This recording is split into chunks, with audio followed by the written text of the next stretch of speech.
क्या है? इस सब का निशाना की है? एक व्यक्ति को मसीह में सिद्ध करके, एक मनुख नूं मसीह दे विच सिद्ध करके उसको उपस्थित करना है, ते उहनूं पेश करना है, अर्पण कर देना है, उहनूं अर्पण कर देना है, सौंप देना, सौंप देना, वही वर्ड सौंपना है।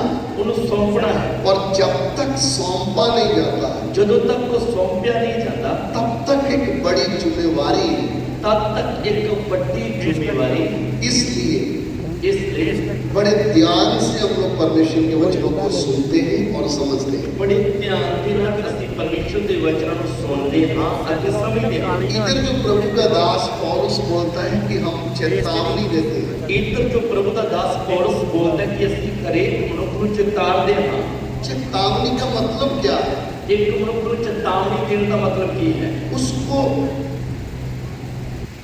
गलत काम से रोकने के लिए हर प्रयास किया जाता है कि एक मनुख नूं गलत काम तो रोकण दे लई हर कीता जाण वाला प्रयास, उसको चेतावनी बोलते हैं। उन्हें चेतावनी कहते हैं। परमेश्वर खुद भी मनुष्य को चेतावनी देता है, परमेश्वर खुद भी मनुष्य को चेतावनी देता है और अपने भविष्यद्वक्ता और अपने सेवकों के द्वारा चेतावनी देता है। अपने नबियों के अपने दासां के द्वारा भी चेतावनियां देता है। जब आप इस्राएल का जीवन पढ़ोगे, जब तुम इस्राएल का जीवन पढ़ोगे, परमेश्वर ने समय समय पर, परमेश्वर ने समय समय उत्ते जब इस्राएली लोग अपनी मन मर्जी से चलने की कोशिश करने लगे, जब इस्राएली लोग अपनी मर्जी के नाल चलने की कोशिश करने लगे, जब वो परमेश्वर के वचन के बाहर काम करने लगे, जब वो परमेश्वर के वचन के बाहर काम करने लगे, परमेश्वर ने खुद अपने दासों को भेजकर अपनी चुनी हुई प्रजा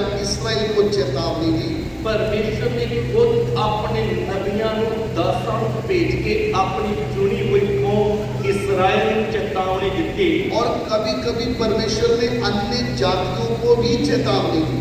कई बार तो परमेश्वर ने पराइयां कौमां दे लोकां नूं भी चेतावनी दी। परमेश्वर ने उनसे पूछा नहीं, परमेश्वर ने उन्हां तों पूछा नहीं, परमेश्वर ने अपने नबी अपने दासों को भेज दिया, परमेश्वर ने अपने दासां और अपने नबियों को घल्लिया ताकि वो जाकर उनको चेतावनी दे, ताकि वो जान अते उन्हां नूं चेतावनियां देण। आप वचन जब पढ़ोगे, जदों तुसीं वचन नूं पढ़ोगे, जिन्होंने उस चेतावनी को माना, जिन्होंने उस चेतावनी को मान लिया, जिन्होंने अपने आप को नमन कर लिया, जिन्होंने अपने आप को नमन दीन कर लिया, उन बुरे कामों को छोड़ दिया, ये बुरे कामों को छोड़ दिता, उनके ऊपर परमेश्वर का अनुग्रह हो, उन्हां दे उत्ते परमेश्वर की कृपा हो गई। परमेश्वर ने उनको जीने का और मौका दिया। परमेश्वर ने उन्हां नूं जीने की और मौका दे दिता। लेकिन जिन्होंने इस चेतावनी का सामना किया, पर जिन्हां ने परमेश्वर दे वल्लों दित्तियां गईयां चेतावनियां दा सामना कीता,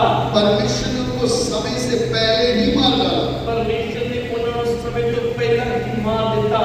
हम किस परमेश्वर के पीछे चल रहे हैं? असीं किस परमेश्वर के पीछे चल रहे हैं? ये बात हमें अच्छे से मालूम होना है। एक गल सानूं चंगी तरह नाल पता होनी है। हम उस परमेश्वर के पीछे चलते हैं असीं उस परमेश्वर के पीछे चलते हैं जो हमारी बात को, हमारे जीवन को, हमारे मन को, हमारे दिमाग को अच्छे से जानता है। जो परमेश्वर साडियां गल्लां नूं, साडे जीवन नूं, साडे विचारां नूं चंगी तरह नाल जानदा है। और परमेश्वर हमें सुधारने के लिए, परमेश्वर सानूं सुधारन दे लई, परमेश्वर हमसे प्यार करने के कारण, परमेश्वर सानूं प्यार करन दे कारण समय समय पे हमें चेतावनी देता है। अलग अलग समय के सानूं चेतावनी देता है। अपने दासों के द्वारा देता है, अपने दासां के द्वारा चेतावनी देता है, अपने वचन के द्वारा देता है, अपने वचन के द्वारा सानूं चेतावता है। हमारे सामने समस्या डालकर, हमें कष्ट में डालकर छूट जाता है, कितनी बार साडे जीवन दे विच समस्यावां ते दुख पा के सानूं चेतावनी देता है। ताकि एक ही लक्ष्य है, वो ये सब दा एक ही निशाना है। वो हमारा दुश्मन नहीं है, साडा परमेश्वर साडा दुश्मन नहीं, वो हमसे प्यार करता वो है, तां सानूं प्यार करदा है। वो हमें नाश में जाने नहीं देना वो चाहता। नहीं चाहता कि कोई भी मनुष्य नाश होवे। इसलिए परमेश्वर समय समय पे चेतावनी दी है। इसलिए परमेश्वर ने समय समय पे चेतावनी दी है। पूरी बाइबल में आप पढ़ोगे तो जदों आपां पूरी बाइबल दे विच की पढ़दे हां, बहुत सी चेतावनी आपको पढ़ने को मिलेगी। बहुत सारी चेतावनियां ਤੁਹਾਨੂੰ ਪੜਨ ਦੇ ਲਈ ਮਿਲਣਗੀਆਂ ऐसा करोगे तो ऐसा होगा। ਜੇ ਤੁਸੀਂ ਅਜਿਹਾ ਕੀਤਾ ਤਾਂ ਇਹ ਭੁਗਤਣਾ ਪਵੇਗਾ अगर ये काम नहीं करोगे तो ऐसा होगा। ਜੇ ਤੁਸੀਂ ਇਹ ਕੰਮ ਨਹੀਂ ਕੀਤੇ ਤਾਂ ਇਸ ਤਰ੍ਹਾਂ ਤੁਹਾਡੇ ਨਾਲ ਹੋ ਜਾਵੇਗਾ ऐसे करके बहुत परमेश्वर ने चेतावनियां दी ਇਸ ਤਰ੍ਹਾਂ ਦੀਆਂ ਬਹੁਤ ਚੇਤਾਵਨੀਆਂ ਪਰਮੇਸ਼ਵਰ ਨੇ ਦਿੱਤੀਆਂ ਹਨ और सिर्फ इसराइली और अन्य जातियों के लिए नहीं। ਸਿਰਫ ਇਸਰਾਇਲ ਦੇ ਪਰਾਈ ਕੌਮ ਦੇ ਲੋਕਾਂ ਦੇ ਲਈ ਹੀ इधर पौलुस प्रभु का दास कोलोसिया की कलीसिया को जब बोलता है, ਇੱਧਰ ਪ੍ਰਭੂ ਦਾ ਦਾਸ ਪੌਲਸ ਕੁਲਸੀਆ ਦੀ ਕਲੀਸਿਆ ਵਿੱਚ ਜਦ ਬੋਲਦਾ ਹੈ परमेश्वर बेशक नियम अलग है, ਭਾਵੇਂ ਨਿਯਮ ਅਲੱਗ-ਅਲੱਗ ਹਨ पुराना नियम है नया नियम है, ਪੁਰਾਣਾ ਨਿਯਮ ਜਾਂ ਨਵਾਂ ਨਿਯਮ ਹੈ लेकिन नियंत्रण करने वाला परमेश्वर का आत्मा सेम है। पर कंट्रोल करने वाला परमेश्वर का आत्मा एक ही है जो पुराने नियम में परमेश्वर का आत्मा बातें करता जो था, परमेश्वर का आत्मा पुराने नियम के ਵਿੱਚ ਗੱਲ ਕਰਦਾ ਸੀ वही पवित्र आत्मा नए नियम में भी वही है। ਉਹੀ ਪਵਿੱਤਰ ਆਤਮਾ ਨਵੇਂ ਨਿਯਮ ਦੇ ਵਿੱਚ ਵੀ ਉਹੀ ਹੈ इसलिए लिखा गया है, ਇਸ ਲਈ ਲਿਖਿਆ ਗਿਆ ਹੈ संपूर्ण पवित्र शास्त्र परमेश्वर की आत्मा की अगुवाई में लिखा है। ਇਹ ਸਾਰੀ ਲਿਖਤ परमेश्वर ਦੀ ਆਤਮਾ ਤੋਂ ਲਿਖੀ ਗਈ ਹੈ हम सिर्फ अपने फायदे के वचनों के अनुसार नहीं चल सकते। ਅਸੀਂ ਸਿਰਫ ਆਪਣੇ ਫਾਇਦੇ ਦੇ ਵਚਨ ਲੈ ਕੇ ਉਸ ਦੇ ਅਨੁਸਾਰ ਨਹੀਂ ਚੱਲ ਸਕਦੇ जो परमेश्वर ने हमें चेतावनियां लिख कर दी है उनको मानना है। ਪਰ ਜੋ ਪਰਮੇਸ਼ਰ ਨੇ ਚੇਤਾਵਨੀਆਂ ਸਾਨੂੰ ਲਿਖ ਕੇ ਦਿੱਤੀਆਂ ਉਹਨਾਂ ਦਾ ਆਪਾਂ ਪਾਲਣ ਕਰਨਾ ਹੈ ਉਹਨਾਂ ਨੂੰ ਮੰਨਣਾ ਹੈ जिस काम से उसने हमें मना किया है वो काम नहीं करना है। ਜਿਹੜੇ ਕੰਮਾਂ ਤੋਂ ਉਹਨੇ ਸਾਨੂੰ ਮਨਾ ਕੀਤਾ ਹੈ ਉਹ ਕੰਮ ਆਪਾਂ ਨਹੀਂ ਕਰਨੇ ਹਨ तभी हम परमेश्वर के साथ एक लंबा और अच्छा संबंध बना के चल सकते हैं। ਤਾਂ ਹੀ ਆਪਾਂ ਪਰਮੇਸ਼ਰ ਦੇ ਨਾਲ ਬਹੁਤ ਗੂੜਾ ਤੇ ਲੰਬਾ ਸਮਾਂ ਸੰਬੰਧ ਬਣਾ ਕੇ ਚੱਲ ਸਕਦੇ ਹਾਂ और इस समय में परमेश्वर ने अपने दासों को अपनी कलीसिया में रखा है। ਇਸ ਸਮੇਂ ਪਰਮੇਸ਼ਰ ਨੇ ਆਪਣੇ ਦਾਸਾਂ ਨੂੰ ਆਪਣੀ ਕਲੀਸਿਆ ਦੇ ਵਿੱਚ ਰੱਖਿਆ ਹੈ क्यों? ਕਿਉਂ किसके लिए? ਕਾਹਦੇ ਲਈ ताकि समय समय में उनके द्वारा कलीसिया को चेतावनी दे ਤਾਂ जो ਸਮੇਂ ਤੇ ਉਹਨਾਂ ਦੇ ਦੁਆਰਾ ਆਪਣੀ ਕਲੀਸਿਆ ਨੂੰ ਚੇਤਾਵਨਾ ਰਹੇ और कलीसिया को चेतावनी क्यों देना है? ਕਲੀਸਿਆ ਨੂੰ ਚੇਤਾਵਨੀ ਕਿਉਂ ਦੇਣੀ ਹੈ आजकल का जो माहौल चल रहा है, ਅੱਜ ਕੱਲ ਜੋ ਮਾਹੌਲ ਚੱਲ ਰਿਹਾ ਹੈ पौलुस ने तो लगभग 2000 साल के आसपास पहले लिखा है, ਪੌਲਸ ਨੇ ਤਾਂ ਅੱਜ ਤੋਂ ਲਗਭਗ 2000 ਸਾਲ ਪਹਿਲਾਂ ਲਿਖਿਆ ਹੈ लेकिन उस समय चेतावनी थी। ਪਰ ਉਸ ਸਮੇਂ ਚੇਤਾਵਨੀ ਸੀ वो अभी कितनी और चेतावनियां हो ਤਾਂ गई। ਹੁਣ ਕਿੰਨੀਆਂ ਹੋਰ ਚੇਤਾਵਨੀਆਂ ਹੋ ਗਈਆਂ कितना एक परमेश्वर का दास बड़ी गंभीरता से कलीसियों के पीछे भागता है। ਕਿੰਨਾ ਪ੍ਰਭੂ ਦਾ ਦਾਸ ਗੰਭੀਰਤਾ ਦੇ ਨਾਲ ਕਲੀਸਿਆ ਦੇ ਪਿੱਛੇ ਚੱਲਦਾ ਹੈ एक सेवक का जो स्ट्रेस है आप नहीं समझ सकते। ਇੱਕ ਸੇਵਕ ਕਿਹੜੀ ਚਿੰਤਾ ਦੇ ਵਿੱਚ ਵੀ ਹੋ ਕੇ ਲੰਘਦਾ ਹੈ ਤੁਸੀਂ नहीं समझ सकते अगर एक सही सेवक अपनी उस छोटे से झुंड की चिंता कर रहा है तो उसके जैसा जो उसके दिमाग में चिंता वो कोई और ले नहीं सकता है। एक सेवक जो अपने छोटे झुंड की चिंता अपने ऊपर लेके चलता है कोई भी उस चिंता ਨੂੰ ਆਪਣੇ ਉੱਤੇ ਲੈ ਨਹੀਂ ਸਕਦਾ हमारे दिमाग में क्या बैठा हुआ? ਸਾਡੇ ਦਾ ਦਿਮਾਗ ਦੇ ਵਿੱਚ ਕੀ ਬੈਠਾ ਹੋਇਆ ਹੈ ये तो सेवा करना अच्छा है। ਇਹ ਸੇਵਾ ਕਰਨਾ ਤਾਂ ਬੜਾ ਵਧੀਆ ਕੰਮ ਹੈ टेबल में चाय मिलती है, ਟੇਬਲ ਦੀ ਚਾਹ ਮਿਲ ਜਾਂਦੀ ਹੈ मुर्गा खाने को मिलता है, ਮੁਰਗਾ ਖਾਣ ਲਈ ਮਿਲ ਜਾਂਦਾ ਹੈ बहुत सुविधा मिलती है। बहुत सुविधा हो जाती है शायद ये सेवा है। एक ही सेवा है मेरे प्यारों ये नहीं है। मेरे प्यारों ये सेवा नहीं है आपको क्या लगता है ये एक टाइम का खाना खिला के इसमें सब कुछ हो गया? कि एक टाइम का खाना खवा देता तो सब कुछ हो गया एक सेवक कितनी बार खाना छोड़ के और रोते रोते सो जाता है। एक सेवक कितनी बार खाना छाट के और रोंदा रोंदा ही सो जाता है वो अपने परिवार को टाइम उतना नहीं देता जितना विश्वासी के लिए सोचता है। कभी भी एक सेवक अपने परिवार को ना समा नहीं दे पाता जितना वो विश्वासियों को समा देता है उन्हें बारे सोचता है हर चीज में विश्वासी को आगे बढ़ाने की सोचता है। हर समय की ये सोच रही थी कि विश्वासी आगे बढ़ जान वो अपने परिवार को उतना अहमियत नहीं देता जितना विश्वासी को देता है। वो अपने परिवार को वो स्थान नहीं देता जो एक विश्वासी को देता है कितनी ऐसी उलझने होती कलीसिया में कलीसिया ਦੇ ਵਿੱਚ ਕਿੰਨੀਆਂ ਐਸੀਆਂ ਉਲਝਣਾਂ ਹੁੰਦੀਆਂ ਹਨ जो सबको बताई नहीं जाती, ਜਿਹੜੀਆਂ ਸਾਰਿਆਂ ਨੂੰ ਦੱਸੀਆਂ ਵੀ ਨਹੀਂ ਜਾਂਦੀਆਂ लेकिन वो अकेला चलते फिरते उठते बैठते परमेश्वर से बात कर रहा होता ਪਰ है। ਉਹ ਸੇਵਕ ਉੱਠਦੇ ਬੈਠਦੇ ਚੱਲਦੇ ਫਿਰਦੇ ਉਹਨਾਂ ਦੇ ਕਾਰਨ ਪਰਮੇਸ਼ਰ ਦੇ ਨਾਲ ਗੱਲਾਂ ਕਰਦਾ ਰਹਿੰਦਾ ਹੈ कई समस्या उसके सामने होती है वो सबको नहीं बताता है। ਕਿੰਨੀਆਂ ਸਮੱਸਿਆਵਾਂ ਉਹਦੇ ਸਾਹਮਣੇ ਆਉਂਦੀਆਂ ਉਹ ਦੂਜਿਆਂ ਨੂੰ ਨਹੀਂ ਦੱਸ ਸਕਦਾ उनका हल उसको जब मिलता नहीं ਪਰ है ਜਦੋਂ ਉਹਨਾਂ ਨੂੰ ਉਹਦਾ ਹੱਲ ਨਹੀਂ ਮਿਲਦਾ वो परमेश्वर से बात कर रहा होता ਉਹ है। ਪਰਮੇਸ਼ਰ ਦੇ ਨਾਲ ਗੱਲ ਕਰ ਰਿਹਾ ਹੁੰਦਾ ਹੈ आपने टेबल में खाना रखा लेकिन उसका दिमाग किसी और बात के लिए सोच रहा होगा। ਤੁਸੀਂ ਤਾਂ ਮੇਜ਼ ਦੇ ਉੱਤੇ ਖਾਣਾ ਸਜਾਇਆ ਪਰ ਸੇਵਕ ਦਾ ਦਿਮਾਗ ਕੁਝ ਹੋਰ ਸੋਚ ਰਿਹਾ ਹੁੰਦਾ ਹੈ वो परमेश्वर की उस आवाज का इंतजार कर रहा होता है कि मैं क्या जवाब दूं। वो परमेश्वर की आवाज का इंतजार कर रहा होता है कि मैं की उत्तर देना है।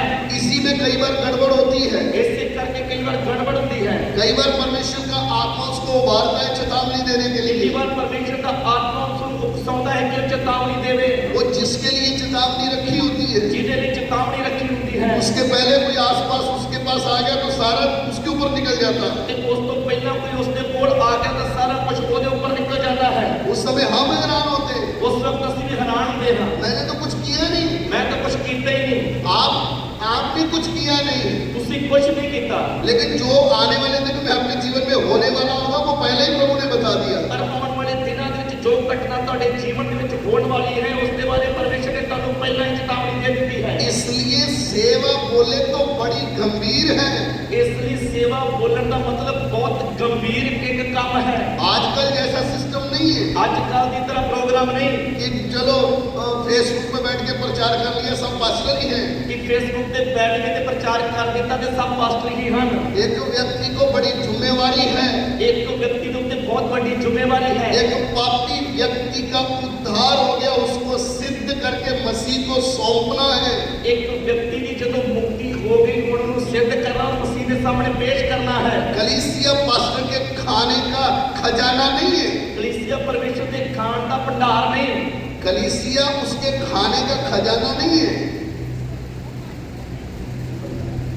ਕਲੀਸਿਆ ਉਸ ਦੇ ਖਾਣ ਦਾ ਭੰਡਾਰ ਨਹੀਂ। वो परमेश्वर के सामने पेश करने का एक बड़ी जिम्मेवारी है। ਪਰਮੇਸ਼ਰ ਦੇ ਸਾਹਮਣੇ ਉਹਨਾਂ ਨੂੰ ਪੇਸ਼ ਕਰਨ ਦੀ ਇੱਕ ਬੜੀ ਵੱਡੀ ਜ਼ਿੰਮੇਵਾਰੀ ਹੈ। इसलिए आपको समय समय में एक प्रभु का दास चेतावनी देने आता ਇਸ है। ਲਈ ਸਮੇਂ-ਸਮੇਂ ਤੇ ਪਰਮੇਸ਼ਰ ਦਾ ਦਾਸ ਤੁਹਾਨੂੰ ਚੇਤਾਵਨੀ ਦੇਣ ਲਈ ਆਉਂਦਾ ਹੈ। आप घर में बुलाओ या ना बुलाओ, ਤੁਸੀਂ ਉਹਨੂੰ ਆਪਣੇ ਘਰ ਦੇ ਵਿੱਚ ਸੱਦੋ ਭਾਵੇਂ ਨਾ ਸੱਦੋ, वो उठ कर आता है। ਉਹ ਖੁਦ ਉੱਠ ਕੇ ਆਉਂਦਾ ਹੈ। क्यों आ रहा है? ਕਿਉਂ ਆ ਰਿਹਾ ਹੈ? परमेश्वर की आत्मा उसको लेके आ रही है। ਪਰਮੇਸ਼ਰ ਦੀ ਆਤਮਾ ਉਸ ਨੂੰ ਲੈ ਕੇ ਆ ਰਹੀ ਹੈ। और वो जो आकर बोलता है, ਜੋ ਜਾ ਕੇ ਕਹਿੰਦਾ ਹੈ वो आपके चाय बिस्किट नहीं देखता, ਉਹ ਤੁਹਾਡੀ ਚਾਹ ਤੇ ਬਿਸਕਟ ਨਹੀਂ ਦੇਖਦਾ, वो आपका दान नहीं लेता ਉਹ है, ਤੁਹਾਡਾ ਦਾਨ ਨਹੀਂ ਲੈਂਦਾ, वो सीधा आकर बोलता है। ਉਹ ਸਿੱਧਾ ਆ ਕੇ ਬੋਲਦਾ ਹੈ। ये परमेश्वर की आवाज है। ਇਹ ਪਰਮੇਸ਼ਰ ਦੀ ਆਵਾਜ਼ ਹੈ। इसको स्वीकार करोगे तो तुम्हारा भला हो जाएगा। ਜੇਕਰ ਤੁਸੀਂ ਇਸ ਨੂੰ ਕਬੂਲ ਕਰ ਲਓਗੇ ਤਾਂ ਤੁਹਾਡਾ ਭਲਾ ਹੋ ਜਾਵੇਗਾ। कितने लोगों की जिंदगी बर्बाद हो गई। ਅੱਜ ਕਿੰਨੇ ਲੋਕਾਂ ਦੇ ਜੀਵਨ ਬਰਬਾਦ ਹੋ ਗਏ उन्होंने परमेश्वर के दास के द्वारा दी गई उस चेतावनी को हल्के में ले लिया। ਕਿਉਂਕਿ ਉਹਨਾਂ ਨੇ ਪਰਮੇਸ਼ਰ ਦੇ ਦਾਸ ਦੇ ਦੁਆਰਾ ਦਿੱਤੀ ਗਈ ਚੇਤਾਵਨੀ ਨੂੰ ਐਵੇਂ ਕਿਵੇਂ ਜਾਣਿਆ। हमें नहीं लगेगा कि हम वचन से बाहर चल रहे हैं। ਸਾਨੂੰ ਇਹ ਮਹਿਸੂਸ ਹੀ ਨਹੀਂ ਹੋਵੇਗਾ ਕਿ ਅਸੀਂ ਤਾਂ ਵਚਨ ਤੋਂ ਬਾਹਰ ਹੋ ਗਏ ਹਾਂ। आपका सेवक आपका जीवन गौर से देख रहा होता है। ਤੁਹਾਡਾ ਸੇਵਕ ਤੁਹਾਡੇ ਜੀਵਨ ਨੂੰ ਬੜੀ ਬਰੀਕੀ ਦੇ ਨਾਲ ਦੇਖ ਰਿਹਾ ਹੈ। वो आकर बोलता है। ਉਹ ਆ ਕੇ ਕਹਿੰਦਾ ਹੈ। अपनी बुद्धि से नहीं बोल पाएगा वो ਉਹ ਆਪਣੀ ਬੁੱਧ ਦੇ ਨਾਲ ਬੋਲ ਨਹੀਂ ਸਕਦਾ। वो परमेश्वर का आत्मा उसको लेकर आएगा। ਪਰਮੇਸ਼ਰ ਦਾ ਆਤਮਾ ਉਸ ਨੂੰ ਉਕਸਾਏਗਾ ਔਰ ਲੈ ਕੇ ਆਏਗਾ। तब अगर उस चेतावनी को हमने स्वीकार कर लिया, ਪਰ ਜੇਕਰ ਅਸੀਂ ਉਸ ਚੇਤਾਵਨੀ ਨੂੰ ਨਰਮਾਈ ਦੇ ਨਾਲ ਸਵੀਕਾਰ ਕਰ ਲਿਆ, ये मेरी गलती है, ਹਾਂ ਇਹ ਮੇਰੀ ਗਲਤੀ ਹੈ, मैं सुधारूंगा। ਮੈਂ ਆਪਣੇ ਆਪ ਨੂੰ ਸੁਧਾਰਾਂਗਾ। इसलिए परमेश्वर के वचन में क्या लिखा है? ਇਸ ਲਈ ਪਰਮੇਸ਼ਰ ਦੇ ਵਚਨ ਦੇ ਵਿੱਚ ਕੀ ਲਿਖਿਆ ਹੈ? जो अपने पाप को मानकर छोड़ देता उसके ऊपर अनुग्रह किया जाता है। ਆਪਣੇ ਅਪਰਾਧਾਂ ਨੂੰ ਮੰਨ ਕੇ ਛੱਡ ਦਿੰਦਾ ਉਹਦੇ ਉੱਤੇ ਕਿਰਪਾ ਕੀਤੀ ਜਾਵੇਗੀ। जो अपने पाप को छुपा लेता है वो नाश हो जाता है। ਪਰ ਜਿਹੜਾ ਆਪਣੇ ਅਪਰਾਧਾਂ ਨੂੰ ਲੁਕੋ ਰੱਖਦਾ ਉਸ ਉੱਪਰ ਸਜ਼ਾ ਦਾ ਹੁਕਮ ਕੀਤਾ ਜਾਵੇਗਾ। इसलिए मेरे प्यारों, ਇਸ ਲਈ ਮੇਰੇ ਪਿਆਰਿਓ, परमेश्वर का दास जो आपके सामने प्रभु लाया है, ਪਰਮੇਸ਼ਰ ਜਿਸ ਦਾਸ ਨੂੰ ਤੁਹਾਡੇ ਸਾਹਮਣੇ ਲੈ ਕੇ ਆਇਆ ਹੈ वो आपका दुश्मन नहीं है। ਉਹ ਤੁਹਾਡਾ ਦੁਸ਼ਮਨ ਨਹੀਂ ਹੈ। आप सो रहे होते हो, कई बार पवित्र आत्मा उसको उठाता है, इस विश्वासी के लिए रो। ਤੁਸੀਂ ਤਾਂ ਸੁੱਤੇ ਪਏ ਹੁੰਦੇ ਹੋ ਪਰ ਪਰਮੇਸ਼ਰ ਉਸ ਸੇਵਕ ਨੂੰ ਉਠਾਉਂਦਾ ਹੈ ਕਿ ਇਸ ਵਿਸ਼ਵਾਸੀ ਦੇ ਲਈ ਰੋ। कितने सेवकों को आप पूछ कर देखो, ਕਿੰਨੇ ਸੇਵਕਾਂ ਨੂੰ ਤੁਸੀਂ ਪੁੱਛ ਕੇ ਦੇਖੋ, रात को 2 बजे उठते हैं, ਉਹ ਰਾਤ ਨੂੰ 2 ਵਜੇ ਉੱਠਦੇ ਹਨ। वो उठना नहीं चाहते, ਉਹ ਉੱਠਣਾ ਨਹੀਂ ਚਾਹੁੰਦੇ। परमेश्वर उठाता है। ਪਰਮੇਸ਼ਰ ਉਹਨਾਂ ਨੂੰ ਉਠਾਉਂਦਾ ਹੈ। उठ और प्रार्थना कर। ਉੱਠ ਤੇ ਪ੍ਰਾਰਥਨਾ ਕਰ। ये व्यक्ति ऐसा है, ਇਹ ਵਿਅਕਤੀ ਐਸਾ ਹੈ, आप सो रहे हो, ਤੁਸੀਂ ਤਾਂ ਸੁੱਤੇ ਪਏ ਹੋ। उस समय वो अपनी नींद को छोड़कर ਉਸ ਵਕਤ ਉਹ ਆਪਣੀ ਨੀਂਦ ਨੂੰ ਛੱਡ ਕੇ परमेश्वर के चरणों में घुटनों में बैठा होता है। ਪਰਮੇਸ਼ਰ ਦੇ ਕਦਮਾਂ ਦੇ ਵਿੱਚ ਗੋਡਿਆਂ ਤੇ ਬੈਠ ਜਾਂਦਾ ਹੈ। क्यों? ਕਿਉਂ? उसको एक जिम्मेवारी है। ਕਿਉਂਕਿ ਉਸ ਦੇ ਉੱਪਰ ਇੱਕ ਬਹੁਤ ਵੱਡੀ ਜ਼ਿੰਮੇਵਾਰੀ ਹੈ। सेवा नौकरी वाला सिस्टम नहीं है, ਸੇਵਾ ਨੌਕਰੀ ਵਾਲਾ ਪ੍ਰੋਗਰਾਮ ਨਹੀਂ, ये फ्री में लेने वाली एक बड़ी की चिंता है, ਇਹ ਤਾਂ ਮੁਫਤ ਦੇ ਵਿੱਚ ਹੀ ਚੁੱਕਣ ਵਾਲਾ ਇੱਕ ਬੋਝ ਹੈ। दूसरों का बोझ उठाना। ਦੂਜਿਆਂ ਦਾ ਬੋਝ ਆਪਣੇ ਉੱਪਰ ਲੈ ਲੈਣਾ। एक विश्वासी अपने परिवार को चलाता तो उसके नाक में दम आ जाता है। ਇੱਕ ਵਿਸ਼ਵਾਸੀ ਨੂੰ ਆਪਣਾ ਛੋਟਾ ਪਰਿਵਾਰ ਚਲਾਉਣਾ ਪੈ ਜਾਵੇ, ਉਹਦੇ ਨੱਕ ਵਿੱਚ ਸਾਹ ਦਮ ਆ ਜਾਂਦਾ ਹੈ। लेकिन एक सेवक कितने परिवारों को संभालता है, ਇੱਕ ਸੇਵਕ ਕਿੰਨੇ ਪਰਿਵਾਰਾਂ ਦੀ ਜ਼ਿੰਮੇਵਾਰੀ ਲੈ ਕੇ ਚੱਲਦਾ ਹੈ। एक एक को देखता है। ਇੱਕ ਇੱਕ ਨੂੰ ਦੇਖਦਾ ਹੈ। अलग अलग खून के लोग हैं, ਅਲੱਗ-ਅਲੱਗ ਖੂਨ ਦੇ ਲੋਕ ਹਨ, अलग अलग स्वभाव के लोग हैं, ਅਲੱਗ-ਅਲੱਗ ਸੁਭਾਅ ਦੇ ਲੋਕ ਹਨ, अलग अलग जाति के लोग हैं। ਅਲੱਗ-ਅਲੱਗ ਜਨਤਾ ਦੇ ਲੋਕ ਹਨ। कोई जल्दी बुरा मानने वाला है, ਕੋਈ ਬੜੀ ਛੇਤੀ ਗੁੱਸਾ ਕਰ ਜਾਂਦੇ ਹਨ, कोई प्यार से मानने वाला है। ਕੋਈ ਪਿਆਰ ਦੇ ਨਾਲ ਮੰਨਣ ਵਾਲਾ ਹੈ। उस सेवक को अपने आप को कितना फ्लेक्सिबल रखना पड़ता है। ਸੇਵਕ ਨੂੰ ਕਿੰਨਾ ਆਪਣੇ ਆਪ ਨੂੰ ਢਾਲਣਾ ਪੈਂਦਾ ਹੈ। वो फ्री में, ਔਰ ਮੁਫਤ ਦੇ ਵਿੱਚ ਹੀ वो आपके ऊपर दबाव नहीं डालता है। ਉਹ ਕਿਸੇ ਗੱਲ ਦਾ ਤੁਹਾਡੇ ਤੇ ਦਬਾਅ ਨਹੀਂ ਪਾਉਂਦਾ। मैंने तेरे लिए आंसू बहाए हैं, मेरे को भी दान दे। ਮੈਂ ਤੇਰੇ ਲਈ ਖੰਜੂ ਵਹਾਏ, ਮੈਨੂੰ ਦਾਨ ਦੇ। वो असली जो सेवक है, ਇੱਕ ਜੋ ਪਰਮੇਸ਼ਰ ਦਾ ਸੱਚਾ ਸੇਵਕ ਹੈ, जब वो आपको चेतावनी देता है, ਜਦੋਂ ਤੁਹਾਨੂੰ ਚੇਤਾਵਨੀ ਦਿੰਦਾ ਹੈ, आप सोने के गिलास में भी पानी पिलाओगे वो नहीं लेगा। ਤੁਸੀਂ ਇੱਕ ਸੋਨੇ ਦੇ ਗਲਾਸ ਵਿੱਚ ਵੀ ਪਾਣੀ ਲੈ ਕੇ ਆਓਗੇ, ਉਹ ਨਹੀਂ ਪੀਏਗਾ। क्यों? ਕਿਉਂ? वो परमेश्वर की ओर से आया है। ਕਿਉਂਕਿ ਪਰਮੇਸ਼ਰ ਦੇ ਵੱਲੋਂ ਆਇਆ ਹੈ। आपको देखकर वो सेवा में नहीं आया, ਤੁਹਾਨੂੰ ਵੇਖ ਕੇ ਉਹ ਸੇਵਕਾਈ ਦੇ ਵਿੱਚ ਨਹੀਂ ਆਇਆ। आपने उसको चुनकर सेवा में नहीं लगाया, ਤੁਸੀਂ ਉਹਨੂੰ ਚੁਣ ਕੇ ਸੇਵਾ ਦੇ ਵਿੱਚ ਖੜਾ ਨਹੀਂ ਕੀਤਾ। उसको पवित्र आत्मा ने खड़ा किया है। ਉਸਨੂੰ ਪਰਮੇਸ਼ਰ ਦੀ ਆਤਮਾ ਨੇ ਨਿਯੁਕਤ ਕੀਤਾ वो ਹੈ। आपकी नहीं सुनेगा, ਉਹ ਤੁਹਾਡੀ ਨਹੀਂ ਸੁਣੇਗਾ, वो परमेश्वर की आत्मा की ਉਹ सुनेगा। ਪਰਮੇਸ਼ਰ ਦੀ ਆਤਮਾ ਦੀ ਆਵਾਜ਼ ਨੂੰ ਸੁਣੇਗਾ। वो मुंह नहीं देखेगा आपका, ਨਹੀਂ ਦੇਖੇਗਾ ਕਿਸੇ ਦਾ। जो परमेश्वर ने बोला वो बोल कर ਜੋ जाएगा। ਪਰਮੇਸ਼ਰ ਨੇ ਬੋਲਿਆ ਹੈ ਬੋਲ ਕੇ ਜਾਏਗਾ। इसलिए परमेश्वर हमें चेतावनी देता है। ਇਸ ਲਈ ਪਰਮੇਸ਼ਰ ਸਾਨੂੰ ਚੇਤਾਵਨੀ ਦਿੰਦਾ ਹੈ।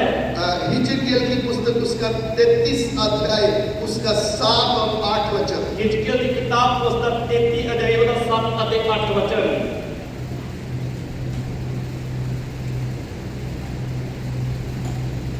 हिजकिय्याह ਦੀ ਕਿਤਾਬ 33 ਅਧਿਆਇ ਉਸਦਾ 7 ਅਤੇ 8 ਵਚਨ। ਸੋ ਤੂੰ ਹੈ ਆਦਮੀ ਦੇ ਪੁੱਤਰ, ਮੈਂ ਤੈਨੂੰ ਇਸਰਾਇਲ ਦੇ ਘਰਾਣੇ ਲਈ ਰਾਖਾ ਠਹਿਰਾਇਆ ਹੈ। ਮੇਰੇ ਮੂੰਹ ਦਾ ਵਾਕ ਸੁਣ ਅਤੇ ਮੇਰੇ ਵੱਲੋਂ ਉਹਨਾਂ ਨੂੰ ਖਬਰਦਾਰ ਕਰ। ਜਦੋਂ ਮੈਂ ਕਿਸੇ ਦੁਸ਼ਟ ਨੂੰ ਆਖਾਂ, ਦੁਸ਼ਟਾ ਤੂੰ ਨਿਸ਼ਚੇ ਮਰੇਗਾ, ਉਸ ਵੇਲੇ ਜੇਕਰ ਤੂੰ ਦੁਸ਼ਟ ਨੂੰ ਨਾ ਬੋਲੇ ਅਤੇ ਉਹਨੂੰ ਉਹਦੇ ਰਾਹ ਤੋਂ ਖਬਰਦਾਰ ਨਾ ਕਰੇ, ਤਾਂ ਉਹ ਦੁਸ਼ਟ ਤਾਂ ਆਪਣੇ ਔਗਣ ਵਿੱਚ ਮਰੇਗਾ, ਪਰ ਮੈਂ ਤੇਰੇ ਹੱਥੋਂ ਉਸ ਦੇ ਖੂਨ ਦੀ ਪੁੱਛ ਕਰਾਂਗਾ। आमीन।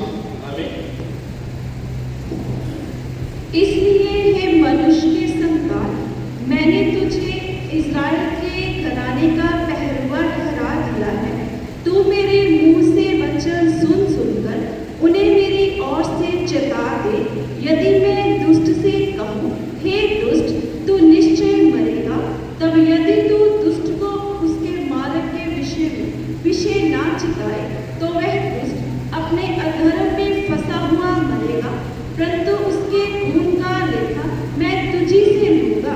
अब अच्छी तरह इस वचन को समझिए। ਤੁਸੀਂ ਚੰਗੀ ਤਰ੍ਹਾਂ ਨਾਲ ਇਸ ਵਚਨ ਨੂੰ ਸਮਝੀਏ। परमेश्वर का भविष्यद्वक्ता हिजकिय्याह, ਪਰਮੇਸ਼ਰ ਦਾ ਨਬੀ ਹਿਜਕੀਏ, परमेश्वर अपने दास से कैसे बात करता है। ਪਰਮੇਸ਼ਰ ਆਪਣੇ ਨਬੀ ਦੇ ਨਾਲ ਕਿਵੇਂ ਗੱਲ ਕਰਦਾ ਹੈ। मैंने तुझे इस्राएल का पहरुआ उसका रखवाला ठहराया। ਮੈਂ ਤੈਨੂੰ ਇਸਰਾਇਲ ਦਾ ਰਾਖਾ ਠਹਿਰਾਇਆ ਹੈ। तू उनका रखवाला है, ਤੂੰ ਉਹਨਾਂ ਦਾ ਰਾਖਾ ਹੈ। तुझे उनकी रखवाली करनी है। ਤੂੰ ਉਹਨਾਂ ਦੀ ਰਖਵਾਲੀ ਕਰਨੀ ਹੈ। पहरवे का मतलब रखवाला है। ਪਹਿਲੇ ਦਾ ਮਤਲਬ ਰਖਵਾਲਾ ਹੈ। तुझे उनकी एक एक की रखवाली करनी है। ਤੂੰ ਇੱਕ ਇੱਕ ਦੀ ਰਾਖੀ ਕਰਨੀ ਹੈ। ये है सेवक के सिर पे सबसे बड़ी जिम्मेवारी। ਇਹ ਹੈ ਇੱਕ ਸੇਵਕ ਦੇ ਸਿਰ ਦੇ ਉੱਤੇ ਸਭ ਤੋਂ ਵੱਡੀ ਜ਼ਿੰਮੇਵਾਰੀ। आपने क्या सोच लिया? ਤੁਸੀਂ ਕੀ ਸੋਚ ਰਿਹਾ? इनको तो मौज ही मौज है, ਇਹਨਾਂ ਦਾ ਮੌਜਾਂ ਹੀ ਮੌਜਾਂ ਹੈ। क्योंकि आपको वचन नहीं मालूम। ਕਿਉਂਕਿ ਤੁਹਾਨੂੰ ਵਚਨ ਬਾਰੇ ਨਹੀਂ ਪਤਾ। नहीं तो आप इधर आ जाओ, ਨਹੀਂ ਤਾਂ ਤੁਸੀਂ ਇੱਥੇ ਆ ਜਾਓ, कलीसिया की रखवाली करके देखो, ਕਲੀਸਿया ਦੀ ਰਖਵਾਲੀ ਕਰਕੇ ਦੇਖੋ, आपको समझ में आएगा सेवा क्या। ਫਿਰ ਤੁਹਾਨੂੰ ਸਮਝ ਲੱਗੇਗੀ ਕਿ ਸੇਵਾ ਕੀ ਹੈ। जिनके दिमाग में ये बात घूम रही है ਜਿਨ੍ਹਾਂ ਦੇ ਦਿਮਾਗ 'ਚ ਇਹ ਗੱਲ ਘੁੰਮ ਰਹੀ ਹੈ कि पास्टरों को तो मौज ही मौज है, ਕਿ ਮਾਸਟਰਾਂ ਨੂੰ ਤਾਂ ਮੌਜਾਂ ਹੀ ਮੌਜਾਂ। आप करके देखो प्रैक्टिकल। ਤੁਸੀਂ ਇਸ ਨੂੰ ਆਪਣੇ ਜੀਵਨ ਵਿੱਚ ਕਰਕੇ ਦੇਖੋ। कितने लोग हैं, मैं खुद की बात बताता हूँ, ਕਿੰਨੇ ਲੋਕ ਹਨ, ਪਰ ਮੈਂ ਖੁਦ ਦੀ ਗੱਲ ਕਰਦਾ ਹਾਂ, एक दिन भी स्कूल में नहीं गए, ਇੱਕ ਦਿਨ ਵੀ ਸਕੂਲ ਦੇ ਵਿੱਚ ਨਹੀਂ ਗਏ। उनको आप दिल से प्यार करते हो, सकते हो, कितना भी समझा दो, कितना भी समझा दो, फिर भी वो पलट कर पर फिर भी वो उल्टा आपके दुश्मनी बने, वो ਤੁਹਾਡੇ दुश्मन ही बनने, फिर भी हम दुश्मनी नहीं कर सकते, पर फिर भी ਅਸੀਂ ਉਹਨਾਂ ਦੇ ਨਾਲ ਦੁਸ਼ਮਣੀ नहीं कर सकते, उनको प्रेम ही कर सकते हैं। ਉਹਨਾਂ ਨੂੰ ਪਿਆਰ ਹੀ कर सकते और ਹਾਂ। कोई एक सेवक के लिए और कोई रास्ता ही नहीं है, ਇੱਕ ਸੇਵਕ ਦੇ ਲਈ ਦੂਜਾ ਕੋਈ ਰਸਤਾ ਹੈ ਹੀ ਨਹੀਂ, कोई और राखी करने के अलावा और कोई रास्ता ही नहीं है। ਉਹਦੇ ਕੋਲ ਰਾਖੀ ਕਰਨ ਤੋਂ ਇਲਾਵਾ ਹੋਰ ਕੋਈ ਦੂਜਾ ਰਾਹ ਹੈ ਹੀ ਨਹੀਂ। लेकिन पर परमेश्वर उसका जवाब देता है। पर परमेश्वर उसका जवाब देता है। इधर हिजकिय्याह के जीवन को देखें, इधर हिजकिय्याह के जीवन को देखिए, परमेश्वर क्या बोला, परमेश्वर की बोलिया, मैंने तुम्हें रखवाला ठहराया है। मैं तेनू राखा ठहराया है। और अगला वचन पढ़ोगे तो ते जेकर अगला वचन पढ़ाएंगे तो दुष्ट पाप करते करते वो तो मरेगा, दुष्ट पाप करते करते तो मरेगा। तूने उसको जाके चेतावनी देनी, तू उन्हें जाके चेतावनी देनी है। अगर उसने तूने अगर चेतावनी नहीं दी, जे तू जाके उसको चेतावनी नहीं दी, वो तो मरेगा, वो तो अपने पाप दे विच मरेगा। लेकिन उसके खून का लेखा मैं तुझसे लूंगा। पर ਉਹਦੇ खून का बदला मैं तेरे को लवांगा। अब आपको समझ में आया, ਹੁਣ ਤੁਹਾਨੂੰ समझ लगी, कुछ सेवकाई का समझ में आ रहा है, कुछ सेवकाई बड़े समझ लग रही है। क्यों एक सेवक आपको गुस्सा करता है, क्यों एक सेवक ਤੁਹਾਡੇ ਨਾਲ ਗੁੱਸਾ ਕਰਦਾ ਹੈ, क्यों बोलता है कि तूने आज क्लास में आना ही आना है, क्यों ਉਹ ਕਹਿੰਦਾ ਕਿ ਤੂੰ ਕਲਾਸ ਦੇ ਵਿੱਚ ਆਉਣਾ ਹੀ ਆਉਣਾ ਹੈ, क्यों बोलता है ये काम नहीं होगा। ਉਹ ਕਿਉਂ ਕਹਿੰਦਾ ਕਿ ਇਹ ਕੰਮ ਨਹੀਂ ਹੋ ਸਕਦਾ। वो आपको मुंह देखकर नहीं बोल रहा, ਉਹ ਤੁਹਾਡਾ ਮੂੰਹ ਦੇਖ ਕੇ ਨਹੀਂ ਬੋਲ ਰਿਹਾ, किसी ने उसको बोला है, ਕਿਸੇ ਨੇ ਉਸ ਨੂੰ ਕੁਝ ਬੋਲਿਆ ਹੈ। तू इसको बोल, ਤੂੰ ਇਸ ਨੂੰ ਆਖ, अगर तूने ना बोला ਜੇ ਤੂੰ ਨਾ ਆਖਿਆ मैं इसका लेखा तुझसे लूंगा। ਮੈਂ ਇਹਦਾ ਲੇਖਾ ਤੇਰੇ ਤੋਂ ਲਵਾਂਗਾ। आपको समझ में आ रहा है, ਕੀ ਤੁਹਾਨੂੰ ਸਮਝ ਲੱਗ ਰਹੀ ਹੈ? एक सेवक की जिंदगी समझ में आ रही है। ਇੱਕ ਸੇਵਕ ਦੀ ਜ਼ਿੰਦਗੀ ਦੇ ਬਾਰੇ ਪਤਾ ਲੱਗ ਰਿਹਾ ਹੈ। इधर एक विश्वासी नहीं मान रहा है, ਇੱਧਰ ਇੱਕ ਵਿਸ਼ਵਾਸੀ ਨਹੀਂ ਮੰਨ ਰਿਹਾ, उधर परमेश्वर नहीं मान रहा है, ਉਧਰ ਪਰਮੇਸ਼ਰ ਨਹੀਂ ਮੰਨ ਰਿਹਾ। वो बोलता तू बोल, ਉਹ ਕਹਿੰਦਾ ਤੂੰ ਬੋਲ, मैं तेरे से लेखा ਮੈਂ लूंगा। ਤੇਰੇ ਤੋਂ ਲੇਖਾ ਲਵਾਂਗਾ। और ये क्या बोल रहा है, ਇਹ ਕੀ ਆਖਦਾ ਹੈ? हम नहीं मानेंगे, ਅਸੀਂ ਨਹੀਂ ਮੰਨਣਾ। ये बीच में फंसा है, ਇਹ ਵਿਚਕਾਰ ਫਸਿਆ ਹੈ, इसलिए रोना पड़ता है। ਇਸ ਲਈ ਰੋਣਾ ਪੈਂਦਾ ਹੈ। प्रभु इनके मन को तू बदल, ਪ੍ਰਭੂ ਤੂੰ ਇਹਨਾਂ ਦੇ ਮਨਾਂ ਨੂੰ ਬਦਲ ਦੇ और अच्छी तरह ध्यान देना है। ਤੇ ਚੰਗੀ ਤਰ੍ਹਾਂ ਧਿਆਨ ਦੇਣਾ। आप वचन पढ़ो, ਤੁਸੀਂ ਵਚਨ ਨੂੰ ਪੜੋ। एक सेवक के आंसू कभी बेकार नहीं जाते, ਇੱਕ ਸੇਵਕ ਦੀਆਂ ਅੱਖਾਂ ਦੇ ਵਿੱਚੋਂ ਨਿਕਲਣ ਵਾਲੇ ਹੰਝੂ ਕਦੇ ਵੀ ਬੇਕਾਰ ਨਹੀਂ ਜਾਂਦੇ, क्योंकि वो अपने लिए नहीं रोया है, ਕਿਉਂਕਿ ਉਹ ਆਪਣੇ ਲਈ ਨਹੀਂ ਰੋਇਆ ਹੈ, वो किसी स्वार्थ के लिए नहीं रोया है, ਉਹ ਕਿਸੇ ਸਵਾਰਥ ਦੇ ਲਈ ਨਹੀਂ ਰੋਇਆ ਹੈ, वो आपके लिए रोया है। ਉਹ ਤੁਹਾਡੇ ਲਈ ਰੋਇਆ ਹੈ। प्रभु इनकी जिंदगी को बचा ले, ਪ੍ਰਭੂ ਤੂੰ ਇਹਨਾਂ ਦੇ ਜੀਵਨ ਨੂੰ ਬਚਾ ਲੈ, इनके परिवार को बचा ले। ਇਹਨਾਂ ਦੇ ਪਰਿਵਾਰ ਨੂੰ ਬਚਾ ਲੈ। इसका भरपाई आप पैसे से नहीं कर पाओगे। ਇਸ ਦੀ ਭਰਪਾਈ ਤੁਸੀਂ ਪੈਸੇ ਦੇ ਨਾਲ ਨਹੀਂ ਕਰ ਸਕੋਗੇ। आज कितने विश्वासियों के बच्चे बिगड़ गए, ਅੱਜ ਕਿੰਨੇ ਵਿਸ਼ਵਾਸੀਆਂ ਦੇ ਬੱਚੇ ਵਿਗੜ ਗਏ। क्यों? ਕਿਉਂ? जब परमेश्वर के दास ने चेतावनी दी, हमने माना नहीं। ਜਦੋਂ ਪਰਮੇਸ਼ਰ ਦੇ ਦਾਸ ਨੇ ਆ ਕੇ ਚੇਤਾਵਨੀ ਦਿੱਤੀ, ਅਸੀਂ ਮੰਨੀ ਨਹੀਂ। आप सोचो, ਤੁਸੀਂ ਸੋਚੋ, उसी समय दूसरे का बच्चा एक अच्छा सेवकाई में जब प्रभु की सेवा में साथ देने वाला बन गया, ਜਦੋਂ ਨਾਲ ਦੇ ਦਾ ਬੱਚਾ ਸੇਵਕਾਈ ਦੇ ਵਿੱਚ ਜਾਂ ਸੇਵਕਾਈ ਦੇ ਵਿੱਚ ਸਾਥ ਦੇਣ ਵਾਲਾ ਬਣ ਗਿਆ। उन दोनों में जीवन में फर्क किधर है? ਇਹ ਦੋਨਾਂ ਦੇ ਜੀਵਨ ਦੇ ਵਿੱਚ ਫਰਕ ਕਿੱਥੇ ਹੈ? एक ने उस चेतावनी को मान लिया, ਇੱਕ ਨੇ ਤਾਂ ਚੇਤਾਵਨੀ ਨੂੰ ਮੰਨ ਲਿਆ, दूसरे ने उसको हल्के में ले लिया। ਪਰ ਦੂਜੇ ਨੇ ਉਸ ਨੂੰ ਹਲਕਾ ਜਾਣਿਆ। रिजल्ट क्या है? ਨਤੀਜਾ ਕੀ ਹੈ? एक आज पैलेस में बैठा है, ਇੱਕ ਅੱਜ ਇਸ ਹਾਲ ਦੇ ਵਿੱਚ ਬੈਠਾ ਹੈ, एक नशे में घूम रहा है। ਇੱਕ नशा करके घूम फिर रहा है। शुरुआत किधर से थी? ये शुरुआत कितने हुई? आपके घर में परमेश्वर अपने दास को लाया था, परमेश्वर अपने सेवक को ਤੁਹਾਡੇ ਘਰ ਦੇ ਵਿੱਚ ਲੈ ਕੇ ਆਇਆ ਸੀ। आपने उस वचन को कैसे ग्रहण किया? ਤੁਸੀਂ ਉਸ ਵਚਨ ਨੂੰ ਕਿਵੇਂ ਕਬੂਲ ਕੀਤਾ? इसलिए याकूब में क्या लिखा है? ਇਸ ਲਈ ਯਾਕੂਬ ਦੀ ਪੱਤਰੀ 'ਚ ਕੀ ਲਿਖਿਆ ਹੈ? इस वचन को नम्रता से ग्रहण करो। ਇਸ ਵਚਨ ਨੂੰ ਨਰਮਾਈ ਦੇ ਨਾਲ ਕਬੂਲ ਕਰ ਲਵੋ। ग्रहण करने का फायदा क्या है? ਇਸ ਵਚਨ ਨੂੰ ਕਬੂਲ ਕਰਨ ਦਾ ਫਾਇਦਾ ਕੀ ਹੈ? आने वाले नाश से हम बच जाएंगे। ਤਾਂ ਜੋ ਆਉਣ ਵਾਲੇ ਨਾਸ਼ ਤੋਂ ਅਸੀਂ ਬਚ ਜਾਈਏ। परमेश्वर का दास जो पौलुस चेतावनी के बारे में बोल रहा है, ਰੱਬ ਦਾ ਦਾਸ ਪੌਲੁਸ ਜੋ ਚੇਤਾਵਨੀ ਦੇ ਬਾਰੇ ਬੋਲ ਰਿਹਾ ਹੈ, ये हवा में नहीं बोलता है, ਉਹ ਹਵਾ ਦੇ ਵਿੱਚ ਤੀਰ ਨਹੀਂ ਮਾਰਦਾ। ये खुद भी कलीसिया को चेतावनी देता है। ਇਹ ਆਪ ਵੀ ਕਲੀਸਿਆ ਨੂੰ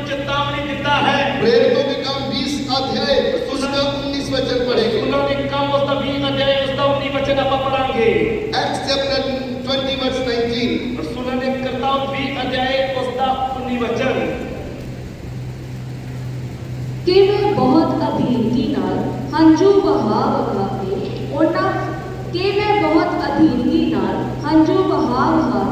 ਉਹਨਾਂ ਪਰਤਾਵਿਆਂ ਵਿੱਚ ਜੋ ਯਹੂਦੀਆਂ ਦੇ ਘਾਤ ਲਾਉਣ ਤੋਂ ਮੇਰੇ ਉੱਤੇ ਆਣ ਰਹੇ ਪ੍ਰਭੂ ਦੀ सेवा करता सा। बस अर्थात बड़ी दीनता से और आंसू बहा बहाकर और उन परीक्षाओं में जो यहूदियों के षड्यंत्र के कारण मुझ पर आ पड़ी थी, मैं प्रभु की सेवा करता ही रहा। इसका 27 वचन भी पढ़ो।